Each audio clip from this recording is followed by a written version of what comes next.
ಇಂದು ಈ ಕ್ಷಣದಿಂದಲೇ ಸಾಯಿಸಿಬಿಡಿ ನಿಮ್ಮೊಳಗಿರುವ ಭಯವನ್ನು.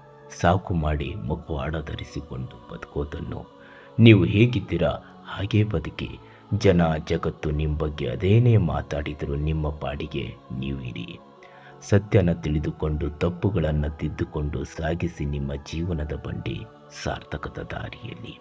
ಪದೇ ಪದೇ ಈ ಬದುಕು ನಿಮಗೆ ಸಿಗದು ಕಣ್ರಿ. ಜನ್ಮ ಜನ್ಮಾಂತರ ರಹಸ್ಯ ಪಾಪ ಪುಣ್ಯಗಳ ವಿಸ್ತಾರ ಹೇಳುವಂತಹ ಜ್ಞಾನ ಪಂಡಿತ ನಾನಲ್ಲ. ತಿಳಿದಿದ್ದು ತಿಳಿದ ಹಾಗೆ ಅನುಭವಕ್ಕೆ ಬಂದಿದ್ದು ಕಣ್ಣಿಗೆ ಕಂಡಿದ್ದು ಕಿವಿಗಳಿಗೆ ಬಿದ್ದಿದ್ದು ಎಲ್ಲವನ್ನು ಮಿಶ್ರಣ ಮಾಡಿ ಸ್ವಲ್ಪ ಪರಿಶ್ರಮ ವಹಿಸಿ ನಿಮಗಾಗಿ ಒಂದೆರಡು ಸಾಲು ಹೇಳುವಂತಹ ಜ್ಞಾನಿಯು ನಾನು. ಪ್ರಜ್ಞಾವಂತರು ನೀವು. ನನ್ನ ತಪ್ಪು ಒಪ್ಪುಗಳನ್ನು ಕ್ಷಮಿಸಿ. ನಾ ಹೇಳುವ ಸಾಲುಗಳ ಸಾರಾಂಶದಲ್ಲಿ ಸ್ವಲ್ಪನಾದರೂ ಅರ್ಥ ಜೀವನದ ಪಾಠ ಇದ್ದರೆ ಅದನ್ನು ನಿಮ್ಮ ಜೀವನದೊಳಗೆ ಅಳವಡಿಸಿಕೊಳ್ಳಿ. ಅದೇ ನನಗೆ ಮಹಾಪ್ರಸಾದ. ಅದೇ ನನಗೆ ನಿಮ್ಮ ಆಶೀರ್ವಾದ. ಸಿಗೋಣ ಮತ್ತೊಂದು ಸಂಚಿಕೆಯಲ್ಲಿ ಜೀವನ ಎಂಬ ಪುಸ್ತಕದೊಳಗಿನ ಇನ್ನೊಂದು ಅಧ್ಯಾಯದ ಜೊತೆಗೆ. ಅಲ್ಲಿವರೆಗೆ ನಮಸ್ಕಾರ. ಧನ್ಯವಾದ.